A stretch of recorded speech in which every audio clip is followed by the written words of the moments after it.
మెదక్ జిల్లాలో వరి కోత పూర్తయిన రైతులు తమ పంట పొలాల్లోని వ్యర్థాలను వరి కొయ్యలను తగలబెడుతున్నారు.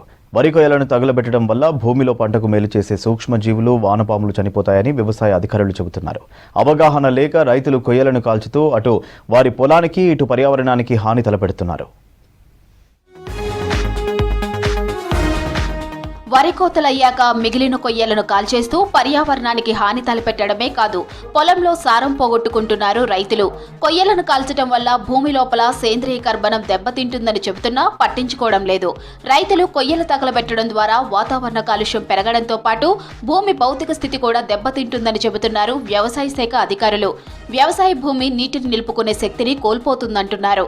రైతులు పంట అవశేషాలు తగలబెట్టకుండా భూమిలో కలయిదున్నాలని పలువురు అధికారులు సూచిస్తున్నారు.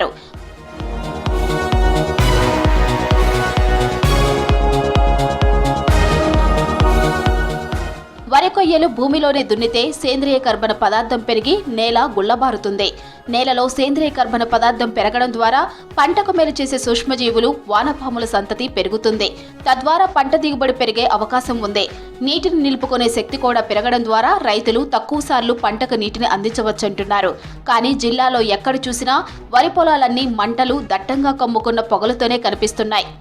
మనం అది అంటేటప్పుడు ఆ పొగలోనే రైతులం ఉంటాము కాబట్టి రైతులకు కూడా ఆ పొగ అంతా ముక్కులోకి, నోరులోకి వెళ్ళి శ్వాసకోశ సంబంధ వ్యాధులు మరియు ఊపిరితిత్తుల పాడైపోవడం వంటి రోగాలు వస్తాయి. కావున దీన్ని అంటపెట్టకపోవడమే రైతులకు మేలు, ఆరోగ్యంగా ఉంటారు.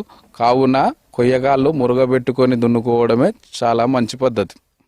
పొలంలో వరి అవశేషాలను కాల్చడం ద్వారా కేవలం స్థూల పోషకాలే కాకుండా సూక్ష్మ పోషకాలు కూడా దెబ్బతింటాయి. కొయ్యలను కాల్చడం వల్ల శ్వాస సంబంధ ఇబ్బందులు తలెత్తే అవకాశం ఉన్న నేపథ్యంలో రైతులు పంట వ్యర్థాలను కాల్చకుండా నేలలో కలయిదున్నాలని సూచిస్తున్నారు అధికారులు. నేలలో కలయిదున్నిన పంట వ్యర్థాలు త్వరగా కుళ్లిపోవడానికి 50 కేజీల సింగిల్ సూపర్ ఫాస్ఫేట్తో పాటు 15 కేజీల యూరియాను వేసుకోవాలని చెప్తున్నారు.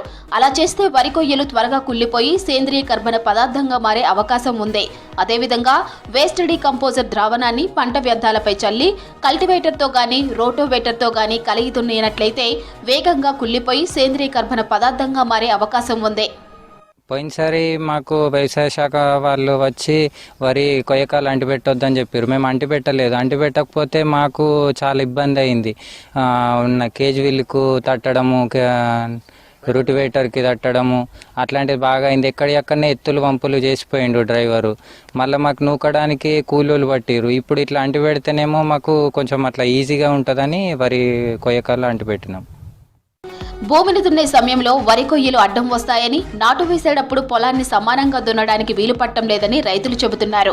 వరి కొయ్యలను కాల్చుకుంటే మళ్లీ నాటు వేసేటప్పుడు కూలీల ఖర్చు పెరుగుతుందని రైతులు అభిప్రాయపడుతున్నారు. కొయ్యలను కాల్చకపోతే పొలంలోని ఒడిపిలి అనే గడ్డి మొక్క పెరుగుతుందని రైతులు కొయ్యలను కాల్చడానికి మొగ్గు చూపుతున్నారు. వరి కొయ్యకాలు అంటిపెట్టకపోతే చేను పుట్టది, పుల్ల సీలుతుంది. పుల్ల సీలి మొత్తం చేను ఎర్రగా ఉంటుంది. అందుకొరకు పెడుతున్నాం. నాగన్న తట్టుకొని తెప్పలు వచ్చి ఈడింత తెప్ప ఆడింత తెప్ప అవుతుందని అంటిపెట్టడు.